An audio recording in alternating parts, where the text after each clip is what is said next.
हे good morning friends, कैसे हैं आप लोग। तो आज हमारा जो टारगेट है, this is your January 2025 exam paper solution. तो हमें अपने पास्ट ईयर क्वेश्चंस को सारे कंप्लीट करके ही जाना है। तो जब भी आपका एग्जाम है, चाहे आपका एग्जाम मई 2025 में है, चाहे सितंबर 2025 में या जनवरी 2026 में है, आपको पास्ट ईयर क्वेश्चन सारे करके जाने हैं। तो ऑलरेडी मैं मई 2024 का एग्जाम पेपर आपको ऑलरेडी यहाँ पर देख लीजिए पूरा आपको पढ़ा चुका हूं। साथ में वहां पर सितंबर 2024 का पूरा एग्जाम पेपर आपको सॉल्व करा चुका हूं। पूरा यहां पर मई का सितंबर का दोनों कंप्लीट कर चुके हैं। और अब जो नेक्स्ट हमारे पास है, दिस इज योर, देख लीजिए, this is your January 2025 exam paper. तो बहुत अच्छे से सारे एमसीक्यू क्वेश्चन विद सारे प्रैक्टिकल क्वेश्चन पूरा अच्छे से सॉल्व करेंगे। तो कहीं पर भी आपको डाउट है तो वो आप पूछ सकते हैं, देख लीजिए। तो ये यहां पर कमेंट बॉक्स में आप लिखिए और अपने डाउट्स को वहां पर सॉल्व करा लीजिए, ठीक है। तो पूरा सॉल्यूशन आपके साथ शेयर कर रहा हूं। तो देख लीजिए आपके पास, तो वन बाय वन एक एक क्वेश्चन यहां पर हम कवर करेंगे। तो देखिए सर, यहां पर सबसे पहले आपके पास केस सिनेरियो, तो सबको पता ही है केस सिनेरियो 15 मार्क्स 7x2, और एक क्वेश्चन आपके पास 1 मार्क्स का यहां पर आएगा। तो 15 मार्क्स के आपका जो केस सिनेरियो है, क्योंकि इंस्टीट्यूट सिर्फ वहां पर ऑप्शन बताता है, पूरा सॉल्यूशन आपको नहीं देता है, तो डेफिनेटली आपको पूरा सॉल्यूशन वहां पर पता होना चाहिए, ठीक है। तो देखिए sir, we have case scenario number 1। Coral Limited is an agri-business company that operates in two segments: animal feed and the crop protection. The company's research and development department has been instrumental in its growth and success. The existing capital structure of the Coral Limited is as follows: equity shares, 15% debentures. Coral Limited desires to expand its horizon in breeding the high yielding and disease resistant seeds for increasing the agriculture productivity. The company requires the additional funds amounted of 100 lakhs. तो उनको कितना additional fund चाहिए? 100 lakhs to its business expansion plan. The expected earning before interest and taxes after its additional investments will be 76.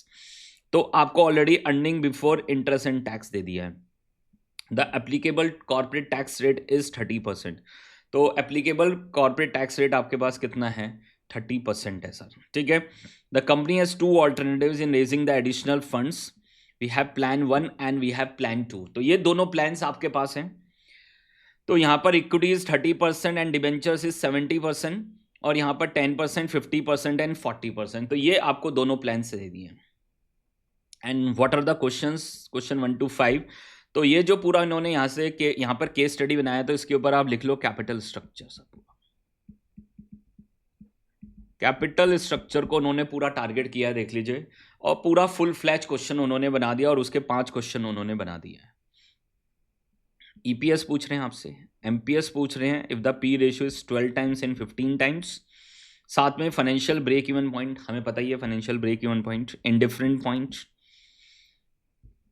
And EPS at the indifferent point. और EPS हमें निकालना है दोबारा से एट इंडिफरेंट पॉइंट, ठीक है। तो ये 5 क्वेश्चन है, और मतलब पूरा चैप्टर ही उन्होंने पूछ लिया है। आप ये समझ ही सकते हैं कि वहां पर कैपिटल स्ट्रक्चर में 2 ही टाइप के क्वेश्चन है, इबिट ईपीएस एनालिसिस, और दूसरा आपके पास वहां पर जो भी एमएम अप्रोच, जो भी थ्योरीज हैं उसके ऊपर क्वेश्चन है, ठीक है। तो देखिए सर, सबसे पहले यहाँ पर ईपीएस ही कैलकुलेट कर लेंगे, उससे काफ़ी सारी चीज़ें हमारी कैलकुलेट हो जाएंगी, ठीक है। तो इन्फॉर्मेशन पे अपना पूरा फोकस रखना है। इक्विटी शेयर्स ऑलरेडी एग्जिस्टिंग आपके पास है, और फिर न्यू के अंदर आपके पास कितना आप रेस कर रहे हैं? 100 लैक्स, और एडिशनल आपके पास इबिट दे दिया 76 लैक्स, ठीक है। तो देखिए सर, 1 बाय 1 सॉल्व करते हैं। तो we have case scenario 1, working note बना लेते हैं फटाफट। तो एक चीज और समझ लीजिए सर, जब भी एग्जाम में केस सिनेरियोज आए, तो आपको बहुत अच्छे से सॉल्व करने की जरूरत नहीं है। छोटा छोटा वर्किंग करो, फटाफट जो क्वेश्चन की डिमांड है वो कैलकुलेट करो और आगे बढ़ो, ठीक है। यहां पर हम बहुत अच्छे से पूरा वर्किंग बना के कर रहे हैं, क्योंकि समझने के लिए है। अदरवाइज आपको एग्जाम में क्या करना है? फटाफट रफली अपनी वर्किंग्स करनी है और आंसर कैलकुलेट करना है, ठीक है। बहुत ज्यादा कोई वहां पर आपको वर्किंग बहुत बनाने की जरूरत नहीं है, और आईसीआई वहां पर रिक्वायर्ड भी नहीं कर रहा है, ठीक है। तो देखिए सर, सबसे पहले स्टार्ट फ्रॉम द particulars.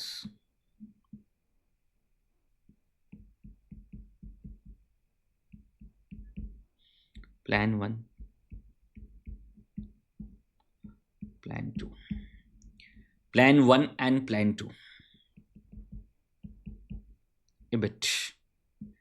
तो उन्होंने वहां पर आपको बता दिया, देख लीजिए, expected earning from the additional investment is 76 lakhs। तो EBIT तो सेम ही रहेगी सर।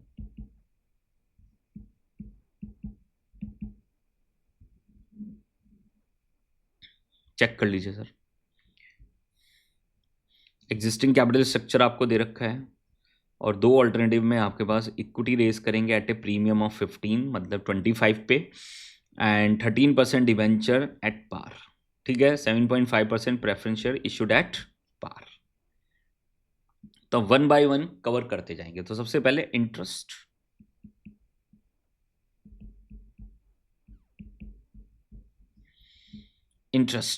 एक चीज और यहां पर मैं वो क्लियर कर देता हूं कि यहां पर उन्होंने जो एग्जिस्टिंग है उसका उन्होंने कोई भी EBIT नहीं दिया था।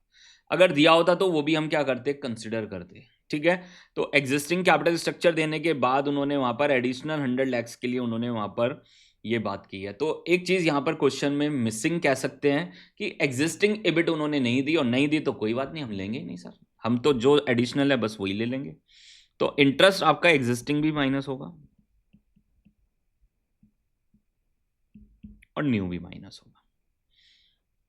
तो एग्जिस्टिंग आपके पास कितना है, 15%, 30 lakhs, 4,50,000, 4,50,000। और न्यू पे कितना होगा सर, 13% है, 70%, तो मतलब this is your 70 lakhs into 13%। ठीक है, 9,10,000।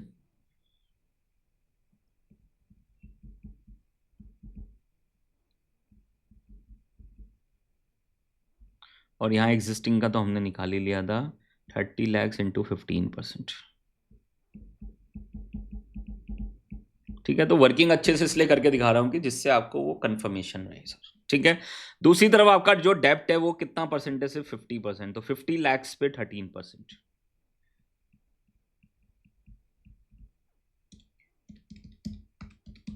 And this is your 6,50,000। Clear है सर? तो मेरे पास क्या निकल के आ जाएगा, earning before tax. You will gate earning before tax. ठीक है, तो this is 76 lakhs minus 4,50,000 minus 9,10,000, and this is 62,40,000।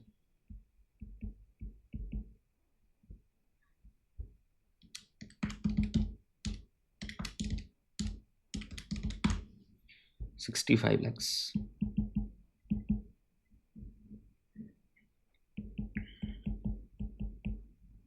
Tax at the rate of 30% कर देंगे, इंटू 30% माइनस 19,50,000, 19,50,000, और ये इधर बचेगा आपके पास 45,50,000। क्लियर है सर? क्लैरिटी है सर एकदम? और इधर आपके पास 62,40,000 इंटू 30%, एंड दिस इज 18,72,000।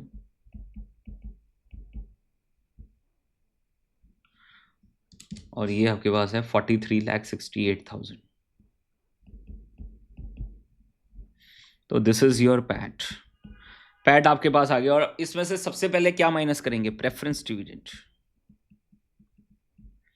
तो इसमें से सबसे पहले क्या माइनस करेंगे, प्रेफरेंस डिविडेंड सर। तो प्रेफरेंस डिविडेंड आपके पास यहां पर तो नहीं है, सिर्फ दूसरे वाले केस में 40% is 40 lakhs into 7.15%।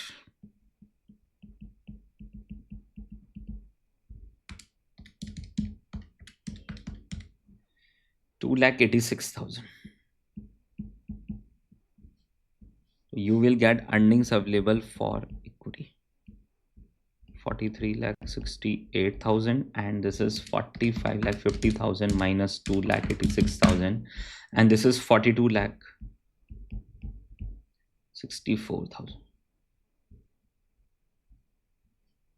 Divide by number of equity shares. Divide by number of equity shares. ठीक है, तो नंबर ऑफ इक्विटी शेयर्स कितने होंगे निकाल लेते हैं सर। एग्जिस्टिंग कितने थे?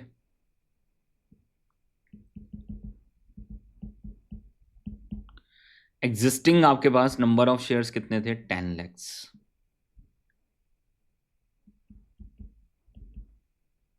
10 lakhs, 10 lakhs। अब वहां पर देख लीजिए, अब इक्विटी आप कितनी इशू कर रहे हैं यहाँ पर? 30% and eight the rate of 25। ठीक है, 30 lakhs divide by 25।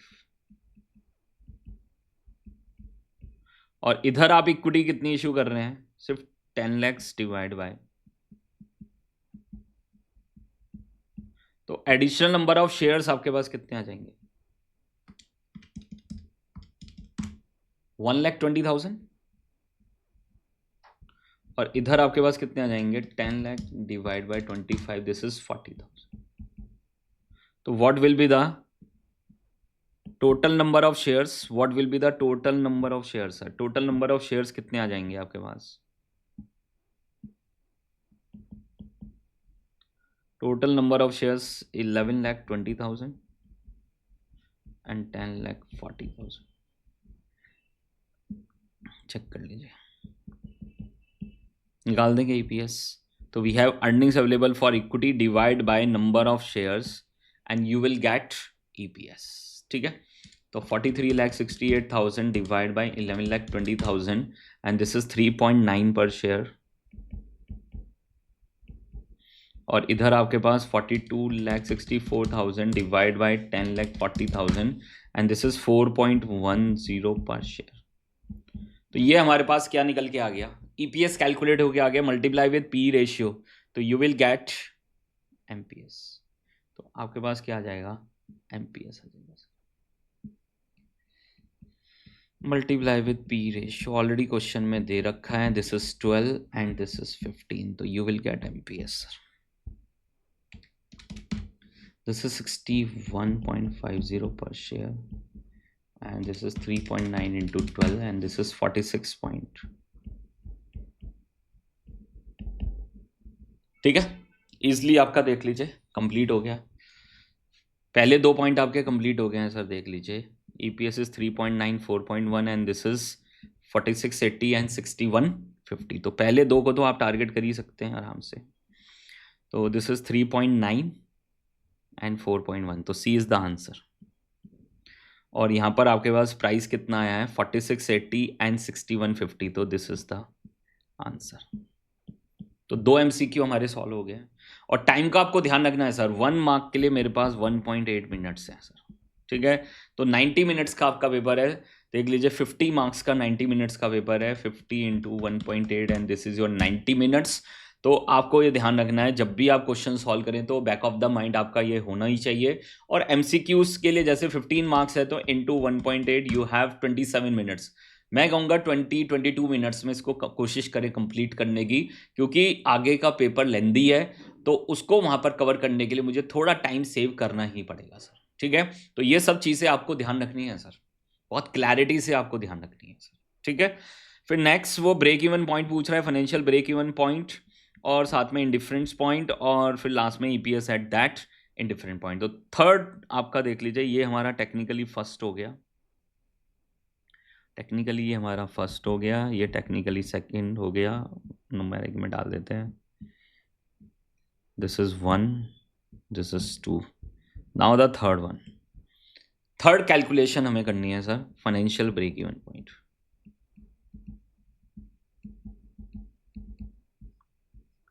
Financial break-even point, and we have 2 plans, plan 1 and plan 2.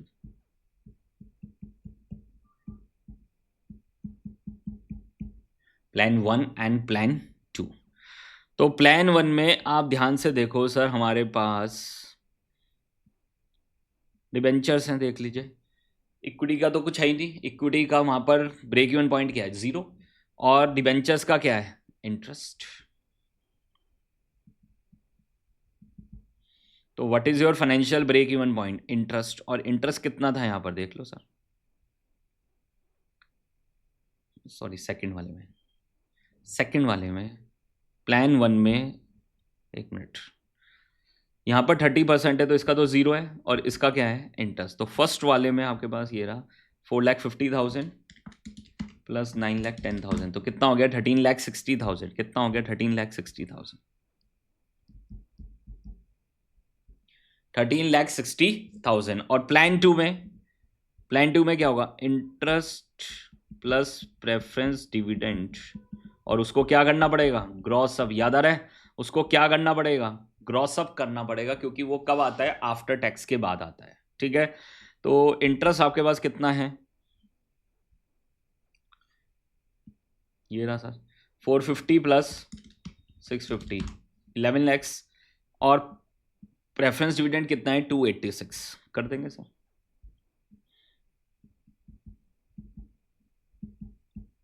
$286,000 gross sum, 1 minus tax rate is 30। तो what is your answer? Final answer कितना जाएगा?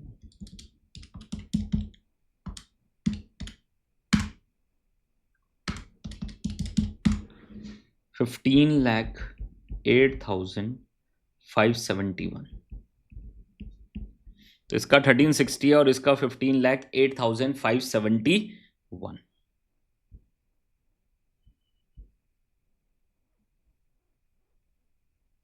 चेक कर लो, 13,60,000 and 15,08,571। तो ये हो गया सर आपका लास्ट वाला।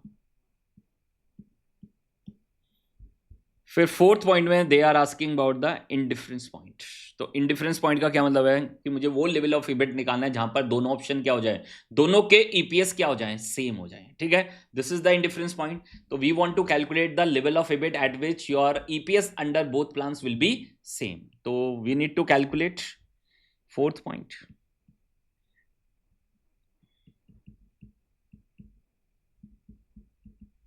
इनडिफरेंस पॉइंट, तो मुझे वो लेवल ऑफ इबिट निकालना जहां EPS under plan 1 is equal to EPS under plan 2। तो we need to calculate level of EBIT at विच,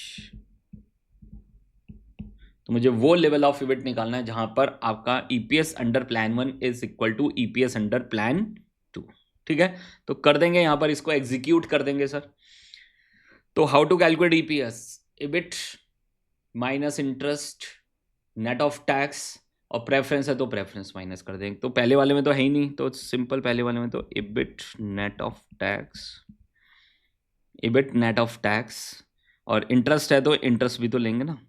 ठीक है, तो EBIT minus interest net of tax divide by number of shares in first option is equal to EBIT minus interest net of tax minus preference dividend divide by number of shares under second option.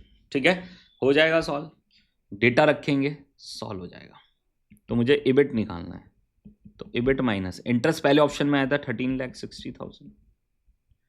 Net of tax, tax rate आपके पास है 30%। Number of shares हम निकाल चुके हैं 11,20,000। This is equal to EBIT minus, यहां पर interest था 11 lakhs, net of tax minus preference dividend is 2,86,000। यही तो था ना, और यहां नंबर ऑफ शेयर्स थे 10,80,000, 10,40,000। चेक कर लो सर, 10,40,000 ही तो थे नंबर ऑफ शेयर्स यहां पर। ठीक है, तो ये आपके पास सॉल्व कर लेंगे सर। तो देख लीजिए 4 जीरो से 4 जीरो कट गई। ठीक है, now we have to solve this. कर देंगे सर यहाँ पर। तो this is 0.70 EBIT minus 13,60,000 into 0.7, and this is 9,52,000.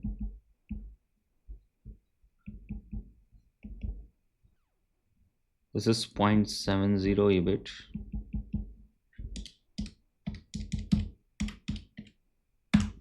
$7,70,000 divide by 104। ठीक है, सॉल्व करेंगे, आंसर आ जाएगा sir.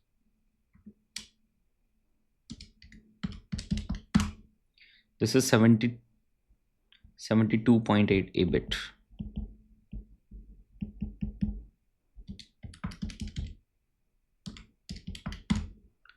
and this is 990,080,000. 78.4 EBIT, ये हो जाएगा माइनस, ठीक है। और साथ में आपके पास this is 7,70,000 plus 2,86,000 into 112 minus 118,27,20,000, ठीक है। 1182,72,000, ये आपके पास इक्वेशन बन के आ गई है, ठीक है। ये आपकी इक्वेशन बन के आ गई है, तो सॉल्व कर देंगे इस इक्वेशन को। 78.4 minus 72.8 and this is 5.6 EBIT and this is equal to 118,27 2 minus 990,008 and this is 192,64,000. So what is your EBIT? 34,40,000. तो अगर आपकी EBIT 34,40,000 है तो एट दैट लेवल आपकी दोनों ऑप्शन क्या रहेंगे? सेम रहेंगे। You will be indifferent between the two options, ठीक है। तो EBIT कितना आ गया आपके पास? 34,40,000, 34,40,000। This is your answer is B. Last में वो EPS पूछ रहा है एट दिस पॉइंट, ठीक है। तो इस पॉइंट पे हमें EPS कैलकुलेट करना है, तो वो तो वैसे दोनों सेम ही आएंगे बट कैलकुलेट तो करना ही पड़ेगा ना सर। तो देखिए सर, 5th पॉइंट,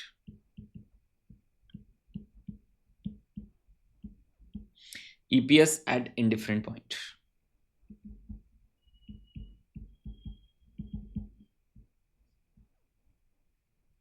EPS at indifferent point.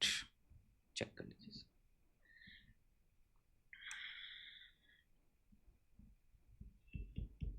We have plan 1, we have plan 2, ठीक है। EBIT हमने निकाल ही लिया है सर, 34 लाख।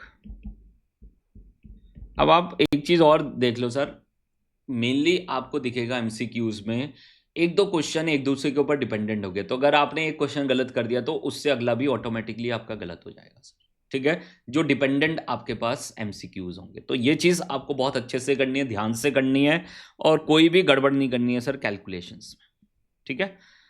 तो EBIT आपके पास है, this is 34,40,000 minus interest.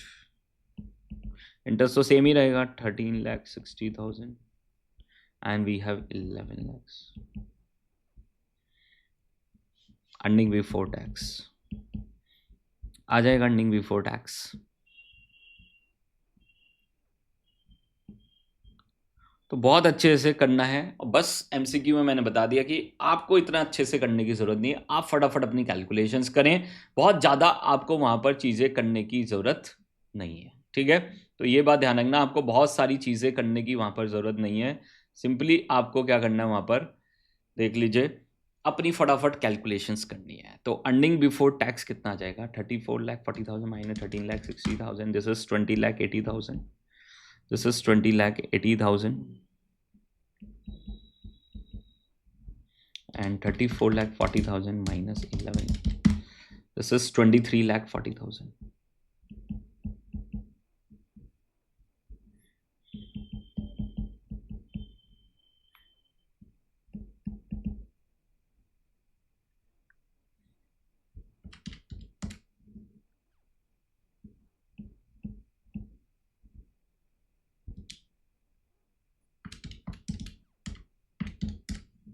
$6,24,000.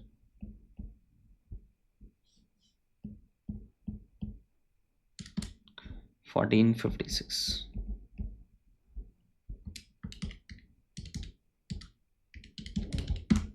1638.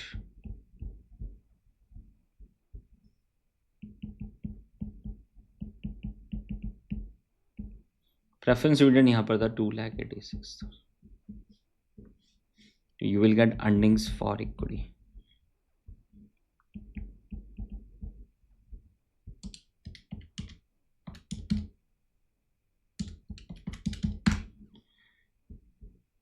13,52,000 divide by number of shares. तो नंबर ऑफ शेयर्स यहाँ पर थे 11,20,000 और यहाँ नंबर ऑफ शेयर्स थे 10,40,000। You will gate EPS sir. तो आपके पास क्या आ जाएगा EPS, और दोनों में क्या आएगा, सेम ही तो आएगा sir. Divide by 11,20,000 and this is 1.3 per share.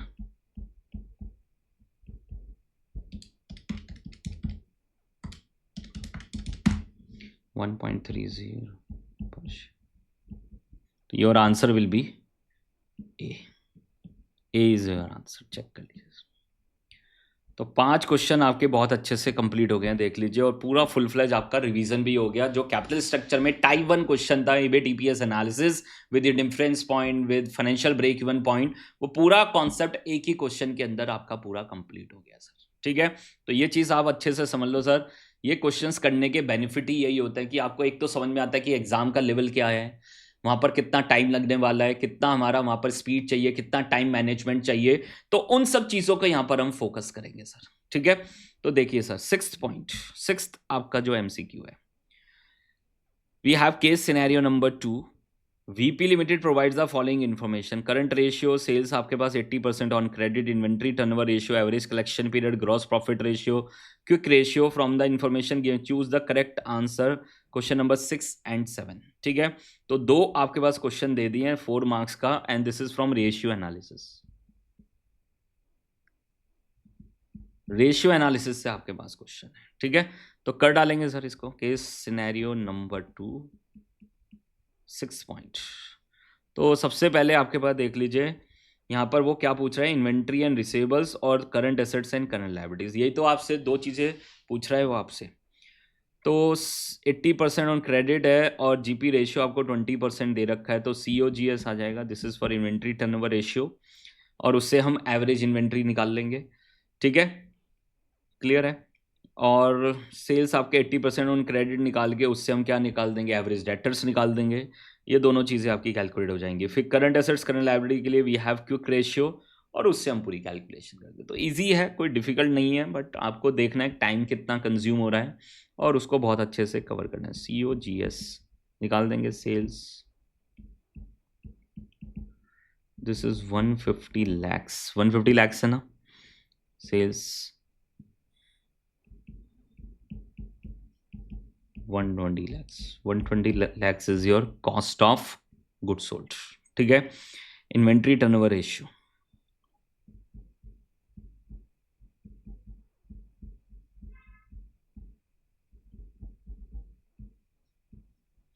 Inventory turnover ratio कितना दे रखा है क्वेश्चन में, 6 टाइम्स दे रखा है sir. This is COGS divide by average inventory.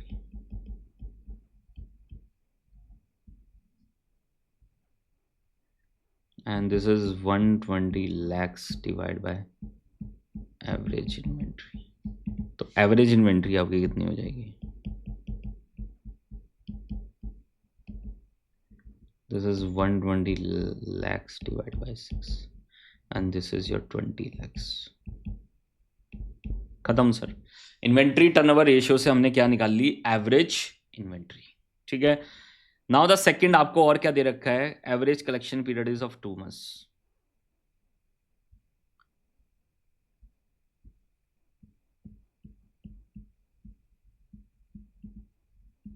ACP आपको दे दिया है, दिस इज ऑफ 2 months। तो वहां से मैं डेटर्स टर्नओवर रेशियो निकाल लूंगा। This is 12/2, 6 times.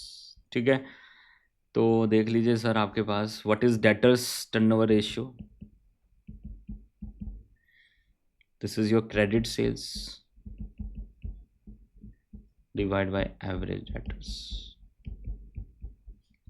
सॉल्व कर देंगे। क्रेडिट सेल्स आपके पास कितनी होगी, 150 lakhs into 80%।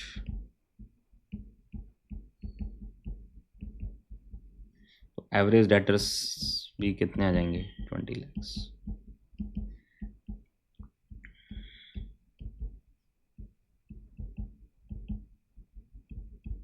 Complete sir. तो एक क्वेश्चन में टाइम लगा बट अगले में ज़्यादा आपको टाइम नहीं लग रहा है, एंड दिस इज 2020, तो फर्स्ट 6 का क्या आ जाएगा, ए आ जाएगा सर। ठीक है, फिर नेक्स्ट आपके पास और क्या बचा, करंट रेशियो आपके पास है, क्विक रेशियो आपके पास है, ये सब हम यूज़ कर चुके हैं। तो ये दो रेशियो से हम क्या निकाल लेंगे, current assets and current liabilities. ठीक है, तो देख लीजिए ये 7th आपके पास आ गया। क्लैरिटी है सर, हो पा रहा है आराम से सर। तो we have quick ratio 1:1, quick assets divide by current liability equal to 1/1।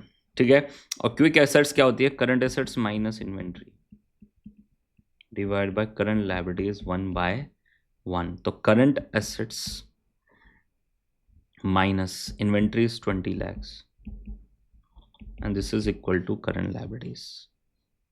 बन गई इक्वेशन एक हमारी, और ये इक्वेशन वाला ही क्वेश्चन है क्योंकि आपके पास दो चीज़ें मिसिंग है यहाँ पर। ठीक है, तो current assets minus 20 lakhs and this is equal to current liabilities. ठीक है, this is equal to current liabilities. फिर करंट रेशियो दे दिया and this is your 1.5:1। This is current asset is equal to 1.5 of current liabilities. ठीक है, तो current assets किसके बराबर हो जाएगा, 1.5। करंट लायबिलिटीज हम निकाल चुके हैं, this is current assets minus 20 lakhs। ठीक है, तो कर देंगे सॉल्व इसको, current asset is equal to 1.5 current assets minus 30 lakhs। तो करंट एसेट्स आपके पास कितनी आ जाएंगी, 30 lakhs divide by 0.50 is 60 lakhs। और करंट एसेट्स आ गई आपके पास, तो उससे क्या आ जाएंगी, करंट लायबिलिटीज। तो करंट लायबिलिटीज ये रही आपके पास, current assets minus 20 lakhs।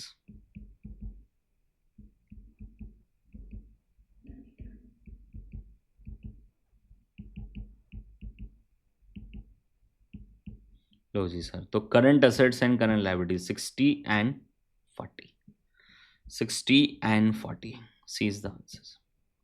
C is the answer, check कर लीजिए sir, C is the answer sir, C is the answer. Then next we have question number 8।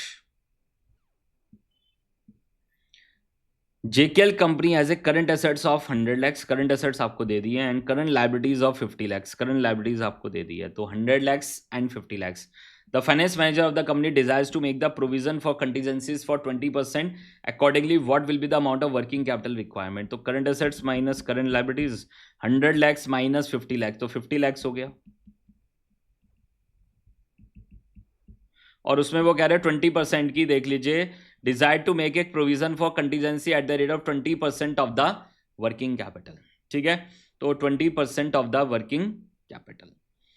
तो यहां पर आपके पास देख लीजिए थोड़ा इंटरप्रिटेशन इशू है इस क्वेश्चन के अंदर, तो वो चीज़ आप ध्यान रखना कि ये थोड़ा इंटरप्रिटेशन इशू है। इन्होंने यहाँ पर the financial manager of the company desires to make a provision of contingency at the rate of 20% of the working capital. तो वर्किंग कैपिटल तो यही थी, तो इसका 20% इज 10 lakhs, तो कितना हो जाएगा, plus 10 lakhs and this is equal to 60 lakhs। ठीक है, तो your answer will be 60 lakhs। Check कर लीजिए सर। तो ये आपका यहीं पे हो गया, मैं फिर भी यहाँ पर लिख के आपको एक बार दे देता हूँ।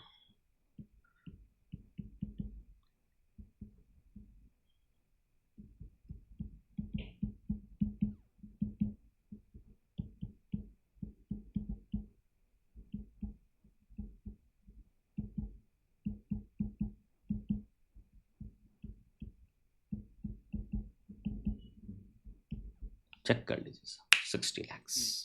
ठीक है,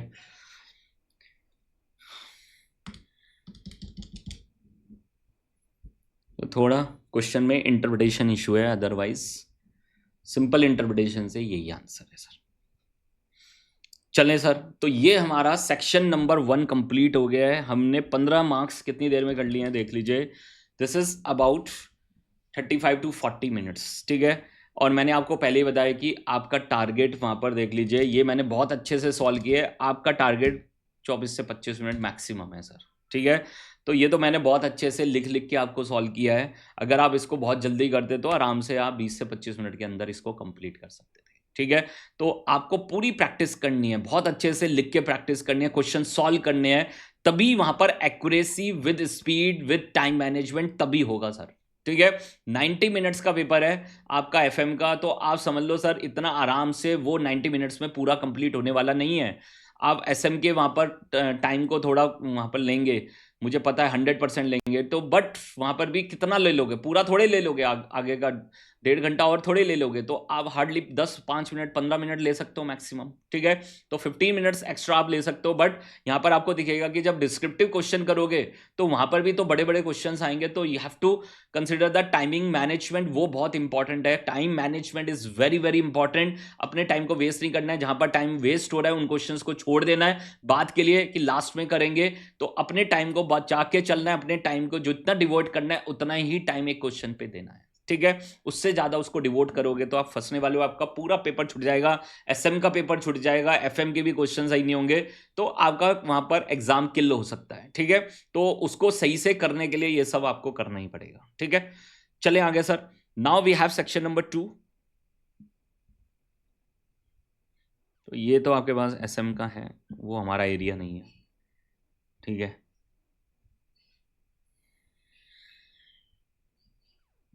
part number 2 sir. Question number 1 is compulsory attempt any 2 question in remaining 3 out of the 3। सबको ही पता है कि 3 में से 2 क्वेश्चन आपको करने होते हैं। ठीक है, और question number 1 is compulsory. First देखिए आपके पास, KP limited has provide the following information: estimated monthly sales, gross profit, cost of goods sold is paid in the next month, sales are in credit and credit period allowed is 2 months, indirect expenses are paid in the same month, और ये आपको indirect expenses दे दिए हैं।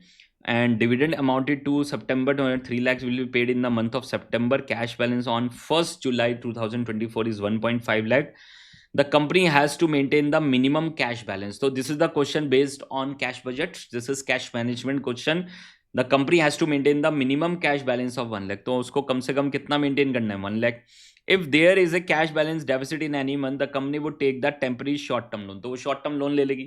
And if cash balance exceed 2 lakh, तो upper side में 2 lakh maintain करना है, लोअर साइड में 1 lakh मेंटेन करना है टेक्निकली. ठीक है, the company would invest for the short term excess of 2 lakh, अगर 2 लाख से ज्यादा होगा तो उसको इन्वेस्ट कर देंगे. Ignore the interest on short term loans and investment, you are required to prepare the cash budget for the 3 months starting from July. तो जुलाई, अगस्त, सितंबर 3 महीने का आपको क्या बनाना है, cash budget. And this is a 5 marks question, तो this is the question from cash management.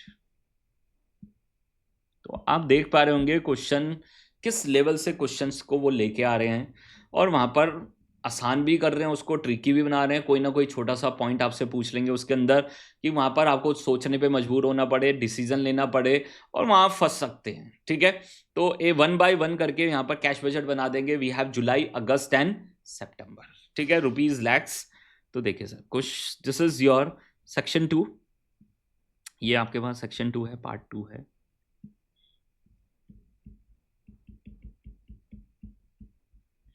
Question number 1 का ए, और ये यहाँ पर क्वेश्चन नंबर 1 कंपलसरी है, उसको भूलना मत. Cash budget,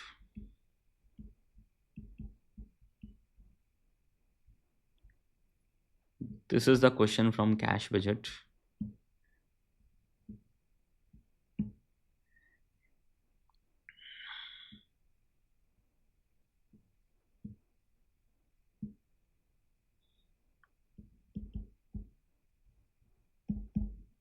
We have July, August and September.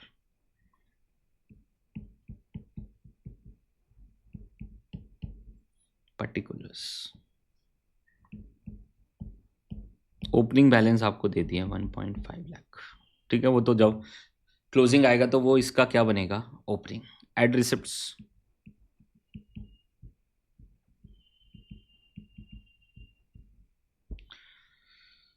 Add receipt. सबसे पहले वहां पर आपके पास देख लीजिए क्या लिखा हुआ है, sales are on credit and credit period allowed is 2 months. तो जुलाई में कब का सेल का पैसा आएगा, मई की सेल्स. ठीक है।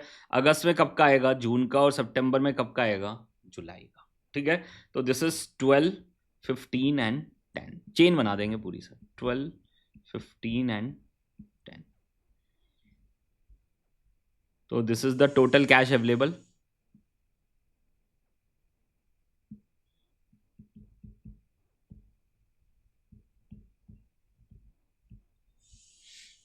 $13.50. Now we have to less payments.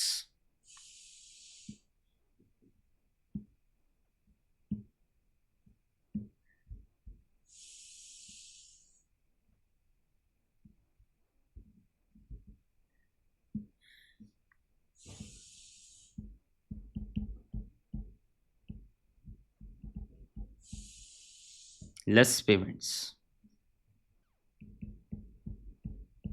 सबसे पहली पेमेंट है COGS पेमेंट। क्वेश्चन में लिखा हुआ है cost of goods sold is paid in the next month. ठीक है, is paid in the next month. देख लीजिए, तो जुलाई में देख लीजिए जो पेमेंट करेंगे वो कब की करेंगे? जून की। और जून की पेमेंट कितनी होगी? 15। बट वहां पर देख लीजिए COGS निकालने के लिए आपको ग्रॉस प्रॉफिट कितना दे रखा है क्वेश्चन में? 20%। तो -20%, तो कितना हो जाएगा? 15 का 20%, 3 एंड दिस इज 12। देख लो सर, चेंज बन जाएगी 50 -20%, 10 -20% एंड 13 -20%। चेन बना देंगे सर। तो दिस इज योर 12, 15 -20%। लिख लिया करो सर वर्किंग्स। और 10 -20% is 8 and the last one आपके पास कितना है? This is your 13 -20%।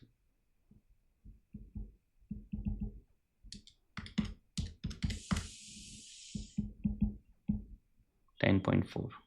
ठीक है, फिर और क्या पेमेंट्स हैं? तो ये वाला पार्ट देख लीजिए, ये हो गया, सेल्स हो गया। Indirect expenses paid in the same month, और मंथली इनडायरेक्ट एक्सपेंसेस आपको दे रखे हैं जुलाई अगस्त सितंबर 1.2, 1 एंड 1.3 कर देंगे sir. Direct indirect expense.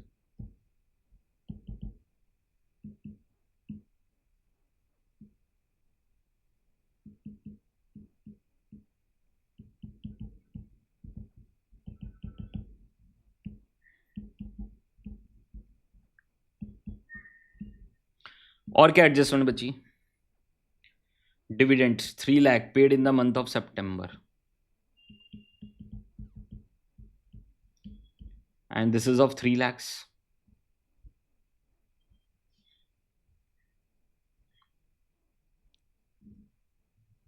Check कर लीजिए सर।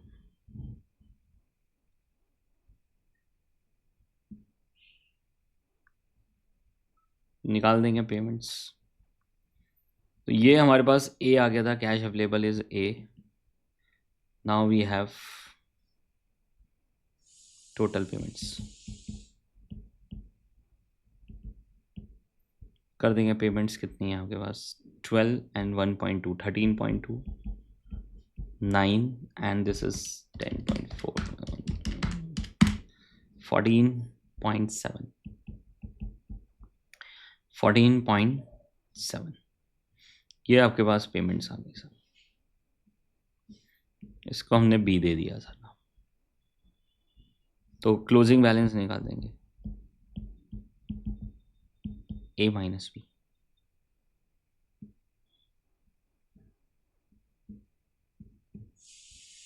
तो this is 13.5 minus 13.2, 13.5 minus 13.2 is 0.30, 0.30। Check कर लो सर, दिस इज 0.30। बट वो कह रहा है मिनिमम बैलेंस कितना मेंटेन करना है? 1 का। तो how much we have to borrow? 0.70। Less investments. कोई इन्वेस्टमेंट तो करनी नहीं सर।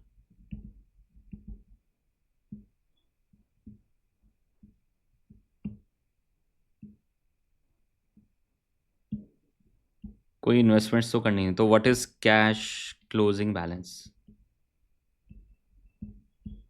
1। ठीक है, दिस इज 1। चेक कर लीजिए एक बार, दिस इज योर 1। अब जो यहां पर देख लीजिए क्लोजिंग है वो वहां पर क्या बनेगा, ओपनिंग बनेगा। तो ओपनिंग बैलेंस आपके पास कितना आ जाएगा, 1। Total cash available is 16। Payments आपके पास कितनी थी, 9। तो क्लोजिंग बैलेंस यहां पर कितना आ गया, 16 माइनस 9 इज 7। ठीक है, मिनिमम वहां पर मेंटेन कितना करना है, 1। ठीक है, बट वो कह रहा है 2 लाख से ऊपर ही इन्वेस्ट करेंगे, तो 2 लाख से ऊपर कितना हो गया, 5 लाख। तो क्लोजिंग बैलेंस पता कितना आएगा, 2। स्टार पॉइंट है इस क्वेश्चन का, जो लोग गलत करके आएंगे वो 1 मिनिमम बैलेंस लेके सोचेंगे और पूरा टेक्निकली क्वेश्चन गलत हो जाएगा। तो यहां पर जब अगर वहां पर आपके पास वैल्यू ज्यादा है तो वो कह रहा है 2 लाख मेंटेन करना है। ठीक है, टेक्निकली वो क्या कह रहा है, 2 लाख मेंटेन करना है, तो 2 लाख से ऊपर ही इन्वेस्ट करेंगे। एंड देन यहां पर 2 लैक्स आया, तो नेक्स्ट टाइम देख लीजिए ओपनिंग क्या बन जाएगा, 2 लैक्स। ठीक है, तो this is your 12 lakhs. 12 minus 14.7, अब तो सर डेफिसिट आ गया, नेगेटिव आ गया सर। मिनिमम कितना मेंटेन करना है, 1। तो अपना भाई कितना आपको बोरो करना पड़ेगा, 2.7 तो पहले डेफिसिट है और एक मिनिमम मेंटेन करना है, तो 3.70। इन्वेस्टमेंट्स तो नहीं है सर, तो कितना मेंटेन किया, 1। चेक कर लीजिए, this is all about sir. देख लीजिए, this is your question number 1A। बहुत अच्छे से हमने पूरी स्टेटमेंट बना के, देख लीजिए पूरा कैश बजट बना के हमने जो क्वेश्चन की रिक्वायरमेंट थी वो हमने फुलफिल कर दी है सर। ठीक है, चलें sir question number 1B। Question number 1B sir,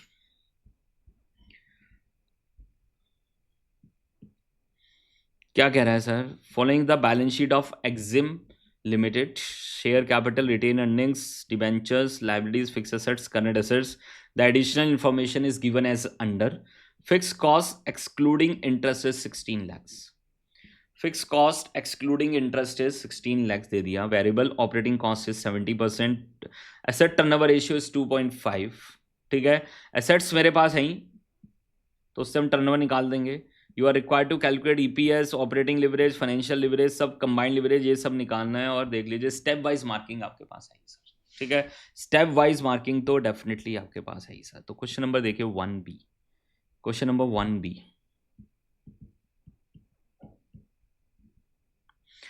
asset turnover ratio 2.5 times, तो turnover divide by total asset is equal to 2.5। तो टर्नओवर किसके बराबर हो जाएगी, 2.5 into total asset is 80 lakhs, तो कितना हो गया, this is 200 lakhs. This is your 200 lakhs. ठीक है, तो क्वेश्चन की रिक्वायरमेंट है ईपीएस, ये सब कैलकुलेशंस करने हैं, तो सबसे पहले ईपीएस ही निकाल लेते हैं। तो टॉप लाइन मेरे पास आ गया टर्नओवर सेल्स, तो अब तो चेन बना देंगे। Sales is 200 lakhs minus variable cost at the rate, question में ऑलरेडी गिवन है 70%। क्वेश्चन में variable cost is given at the rate of 70%। तो 70% आपके पास वेरिएबल कॉस्ट आपके पास गिवन है। ठीक है, तो कितना हो गया, 200 into 70%, and this is 140। You will get contribution, तो यही सब चाहिए हमें। 60 minus fixed cost other than interest, दे ही रखा है क्वेश्चन में 16 लैक्स। तो यू विल गेट एबिट, तो हो गया काम हमारा, ऑपरेटिंग लिवरेज का काम तो हो गया। 60 minus 16, this is 44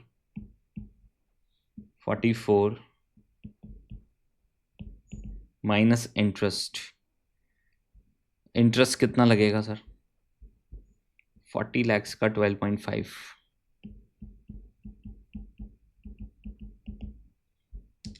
40 into 12.5%, this is your 5 lakhs. तो आपके पास क्या आ जाएगा, profit before tax 39 lakhs minus tax at the rate, कितना टैक्स रेट है क्वेश्चन में, this is of 30%. 30% is the tax rate. तो अभी ये सब अच्छा लगता है जब बाद में सॉल्यूशन देखते हैं, बहुत सर ये तो आसान पेपर था, ये तो बहुत आसान पेपर था. सर खुद से सॉल्व करके देखो ना. ठीक है, एक बार खुद से बैठ के देखो ना कि पूरा 90 मिनट्स में हम कितना कर पाते हैं. ठीक है, और कितनी एक्यूरेसी से कर पाते हैं, कितना स्पीड मेंटेन करते हैं, कितना टाइम मैनेजमेंट है. तो सॉल्यूशन देखना इज वेरी इजी, बट उसको जब करना पड़ता है ना तो वहां पर टाइम इन्वॉल्व होता है, कंफ्यूजन आते हैं, मिसकंसेप्शंस आते हैं. आप फॉर्मूले रिकॉल कर रहे होते हैं, फॉर्मूले कभी रिकॉल नहीं होते, कॉन्सेप्ट ही रिकॉल होते हैं. याद रखना, फॉर्मूले कभी रिकॉल नहीं होते फाइनेंस के अंदर, हमेशा उसके कॉन्सेप्ट ही रिकॉल किए जाते हैं. ठीक है, तो tax rate is 30% into 30% is 11.7. तो you will gate profit after tax 27.3 divide by number of shares. Number of shares is already 20 lakhs at the rate of 100. तो कितना हो गया 20,000.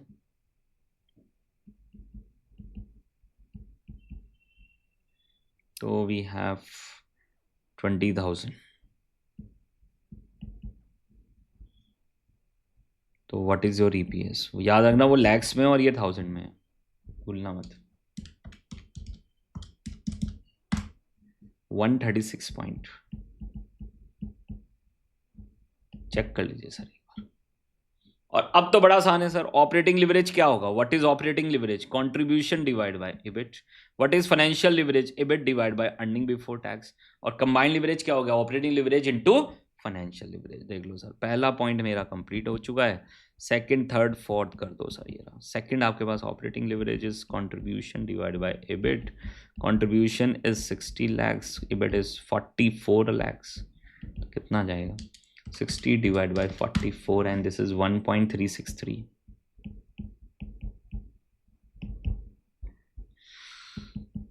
Third, financial leverage. EBIT divided by earning before tax. This is 44 lakhs divided by 39 lakhs.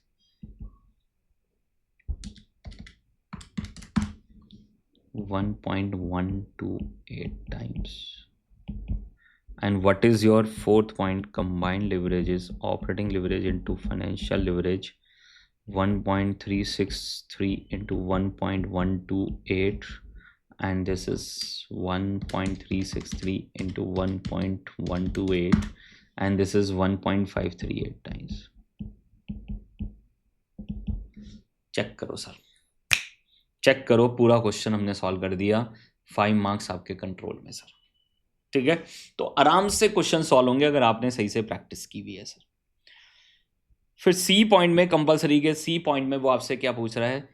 Information provided by P limited. Profit before tax, tax rate दे दिया. Equity share capital, return on investment R, cost of equity के आपको दे दिया R K, और dividend पे out ratio is 50%. You are required to determine the price of the equity share of the company as per Walter's पूछ रहे हैं. ठीक है, and to determine the dividend पे out ratio by applying the Walter's assuming that P of equity, देख लीजिए, price of equity is 48. तो back calculation का क्वेश्चन आ गया. डिविडेंड पे आउट रेशियो पूछ रहे हैं, तो पहले डीपीएस निकाल देंगे और उससे क्या निकाल देंगे, डिविडेंड पे आउट रेशियो. तो बहुत अच्छा क्वेश्चन है, वेल ड्राफ्टेड. 3+2. तो देख लीजिए आपके पास we have question number 1C. Question number 1C. तो पहले वर्किंग नोट बना देंगे sir. Profit before tax is 40 lakhs. Minus tax at the rate of 30%. This is 12 lakhs. You will get PAT or earning for equity. This is 28 lakhs. Divide by number of equity shares. तो ये एक छोटी working है जो हमें starting में ही करनी है. एंड दिस इज ऑफ, देख लीजिए, नंबर ऑफ इक्विटी शेयर्स हमें कैलकुलेट करने हैं. तो equity share capital is 40 lakhs at the 4 lakhs हो जाएंगे सर.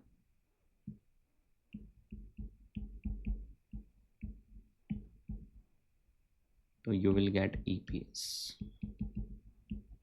तो 28 डिवाइड बाय 4, 7 पर शेयर. और वर्किंग नोट्स के भी मार्क्स मिलते हैं, ये बात हमेशा याद रखना सर, ठीक है। वर्किंग नोट्स के भी क्या मिलते हैं, मार्क्स मिलते हैं, तो ये बात आप हमेशा याद रखना सर। तो we have EPS, we have DPS 50% है,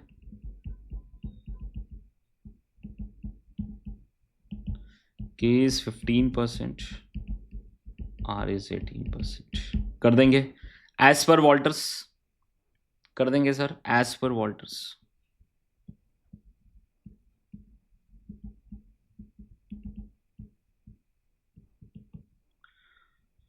तो P0 क्या होता है, this is present value of all dividend plus present value of all return on retained earnings, this is DPS upon KE, R upon KE, EPS minus DPS is retained earnings, present value of all return on retained earnings, ठीक है, upon KE। Put करेंगे sir values, DPS is 3.5, K is 15%, 15% divide by, sorry 18% divide by 15%, 18% divide by 15%, EPS minus DPS upon K, ठीक है। तो P0 आपके पास calculate करेंगे, 3.5 divide by 0.1, this is 23.33 plus 0.18 divide by 0.15 into 3.5 divide by 0.15 and this is your 28। तो कितना आ गया final answer, 51.33 पर शेयर। चेक कर लीजिए, फर्स्ट पॉइंट में हमारा प्राइस कितना आ गया as per Walter's model, and this is your 51.33, ठीक है। सेकेंड पॉइंट में क्या पूछ रहा है, what they are asking about, देख लीजिए, अगर प्राइस कितना है 48 है, यही तो कह रहे हैं, अगर प्राइस कितना है 48 है तो बताओ कितना डिविडेंड पे आउट रेशियो होगा, ठीक है। तो other informations are remain same, तो बैक कैलकुलेशन हो जाएगी, 48 इक्वल टू, अब रख देंगे DPS ही तो निकालना है, divide bye 0.15 plus 0.18 divide by 0.15, EPS minus DPS 7 minus DPS, तो बैक कैलकुलेशन से सॉल्व कर देंगे इसको सर, चेक कर लीजिए एक बार, बैक कैलकुलेशन से सॉल्व कर देंगे,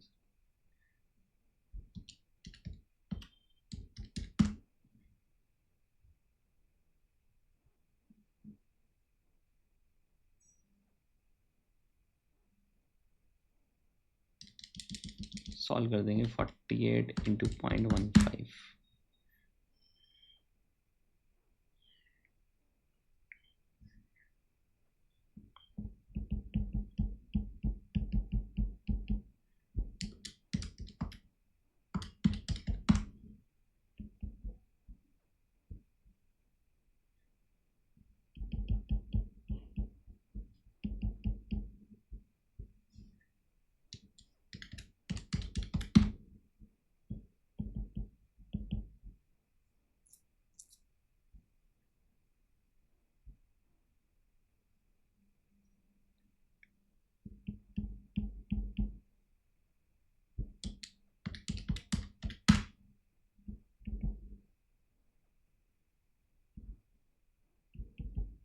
$1.2 DPS, ठीक है। सॉल्व करेंगे 8.4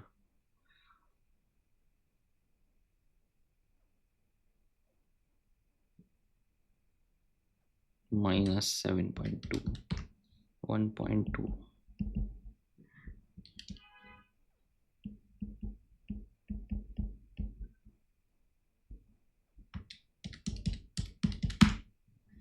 तो DPS कितना आ जाएगा 6,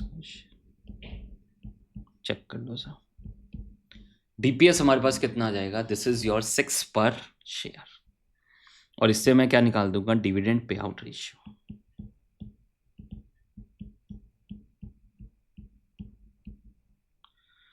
दिस इज 6 डिवाइड बाय 7,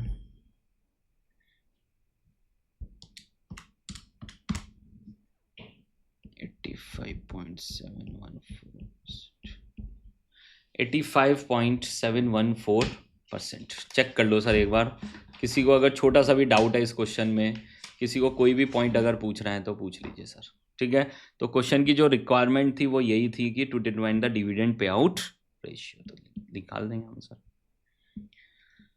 चलें आगे सर। तो क्वेश्चन नंबर 1 कंपलसरी भी हमारा कंप्लीट हो चुका है और साथ में आपके पास एमसीक्यू, मतलब 30 मार्क्स हम ऑलमोस्ट कंप्लीट कर चुके हैं इन आवर 60 मिनट्स। ठीक है, तो आप यहाँ पर भी देख सकते हैं कि स्पीड हमारी मेंटेन्ड है पूरी, ऑलमोस्ट हम वहाँ पर टाइम पे ही ऑलमोस्ट चल रहे हैं। ठीक है, जबकि हम तो यहाँ पर डिस्कशन करते हुए भी चल रहे हैं, तब भी आराम से देख लीजिए। फिर नेक्स्ट आपके पास we have question number 2A।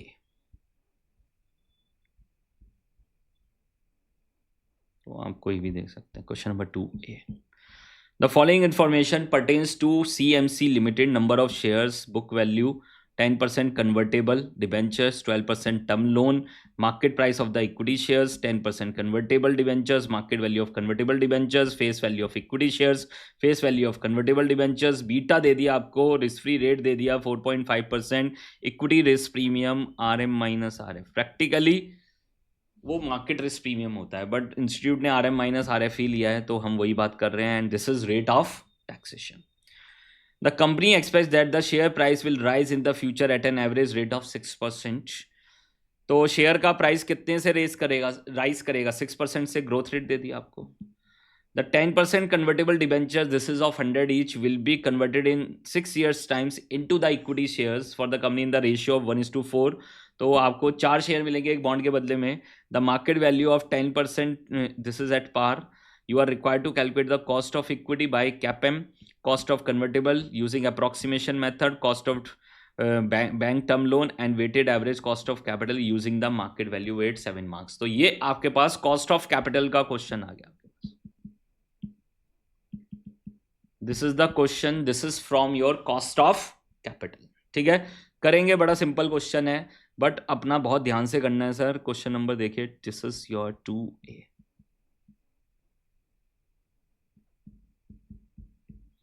Question number 2A sir.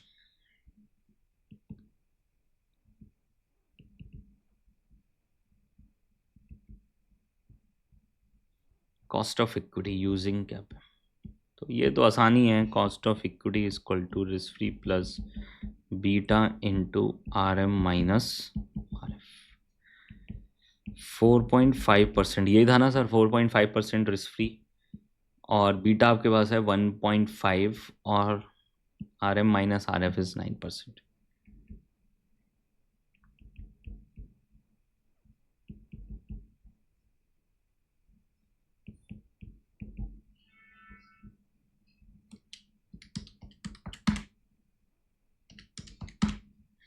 %, Per annum के ई आ गया हमारे पास। दिस इज योर के ई।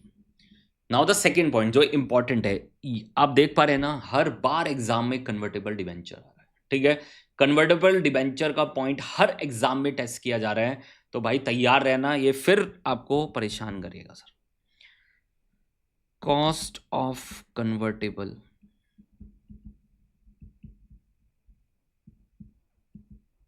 Debentures, cost of convertible debentures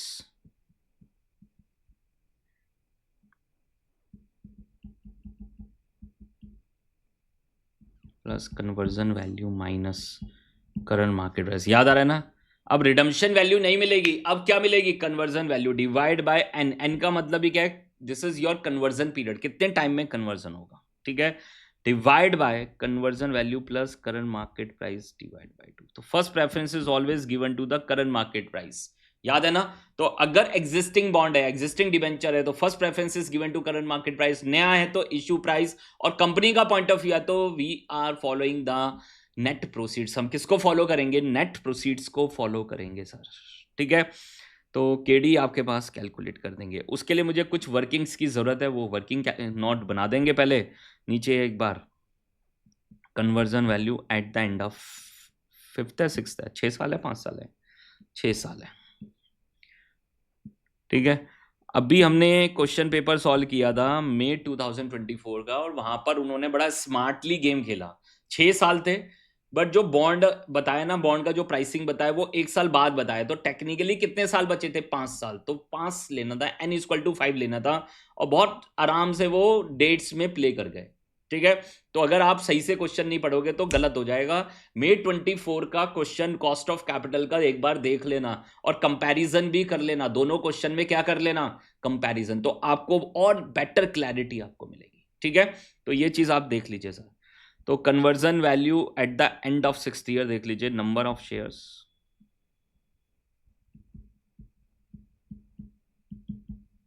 MPS at the time of conversion,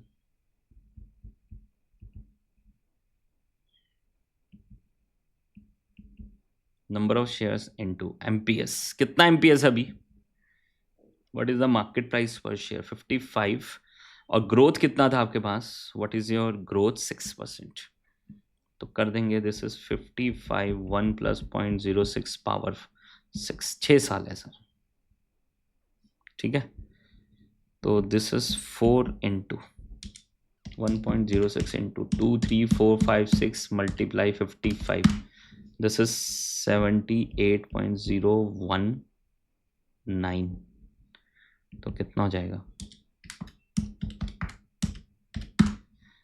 312.08, check कर लीजिए। तो वो आप ध्यान रखना कौन सा है, first preference is given to current market price, issue price, net proceeds. काफी सारे लोगों की प्रॉब्लम है, तो अगर एग्जिस्टिंग बॉन्ड है तो current market price, new bond है तो इशू प्राइस, कंपनी का पॉइंट ऑफ व्यू है तो net proceeds. How to calculate issue price, face value plus premium minus discount, what is, how to calculate net proceeds, issue price minus floating cost. ठीक है, और अगर current market price is your issue price तो याद रखना current market price minus floating cost हो जाएगा। ठीक है,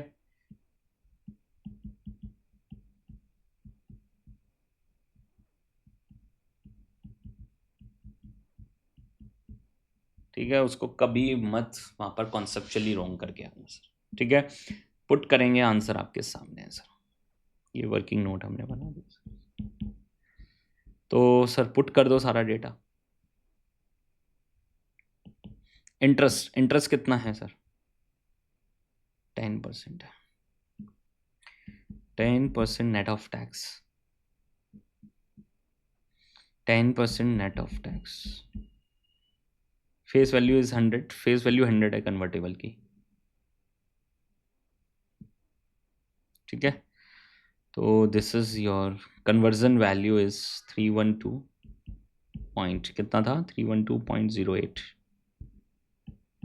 माइनस, अब देख लो सर करंट मार्केट प्राइस कितना दे रखा है 108, first preference is given to the current market price divide by number of 6 whole divide by, दोनों स्टार पॉइंट है, लोग गलत करके आते हैं इसी पॉइंट को। 312.08 plus 108 divide by 2 into 100, check कर लीजिए एक बार सर पूरा। तो व्हाट इज योर KD, कर देंगे solve, 312.08 minus 108 divide bye 6 plus 7, this is 41.01 divide by 312.08 plus 108 divide by 2, and this is 210.04.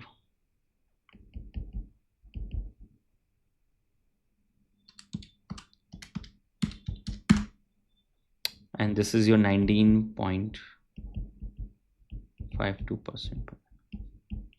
Check कर लीजिए एक बार, this is your 19.52% per annum. ठीक है, कोई भी अगर आपके डाउट्स हैं इस पॉइंट को लेके तो जल्दी से मेरे से पूछ सकते हैं, और बहुत अच्छे से हमने देख लीजिए वहाँ पर उसको कवर किया है। ठीक है, बहुत अच्छे से हमने यहाँ पर चीज़ों को कवर किया है, एंड दिस इज योर 19.52%। ठीक है, नाउ द लास्ट वन, नहीं बीच में आपका एक और है, थर्ड पॉइंट और है। थर्ड पॉइंट आपके पास किसका है, bank term loan. Bank term loan उसके लिए क्या है, market value of it is at par. ठीक है, तो 12% नेट ऑफ टैक्स हो जाएगा, this is 12% net of tax. तो third point, cost of bank term loan cost of bank term loan, ठीक है, 12% net of tax,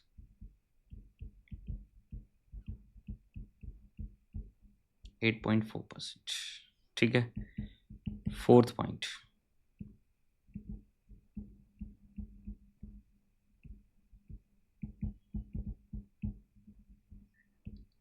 using market value weight. Sir market value weights को हमें क्या करना है, यूज करना है सर, ठीक है। तो कर देंगे, we have sources, market values, weights, cost और लास्ट में वैक निकाल देंगे।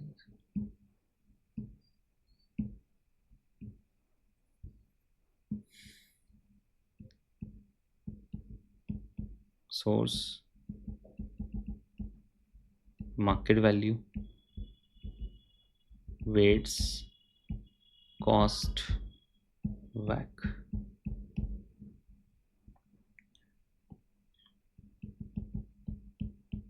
इक्विटी शेयर कैपिटल, तो देखो sir, equity share capital number of shares is 20 lakhs और मार्केट प्राइस कितना है, 55 है सर, ठीक है। कर देंगे sir, 20 lakhs into 55, you will get the market values. So this is 1100 lakhs. Then we have 10% convertible bonds. 10% convertible bonds. 10% convertible bonds sir, कर दो कैलकुलेट सर। तो कन्वर्टेबल बॉन्ड्स आपके पास देख लीजिए, 10% convertible bonds, 100 lakhs, par value is 100, तो कितना हो गया, 100 lakhs डिवाइड बाय 100, और अब मार्केट प्राइस कितना दे रखा है, 108, चेक कर लीजिए, मार्केट प्राइस इज 108, तो 108 lakhs हो जाएगा, 108 lakhs।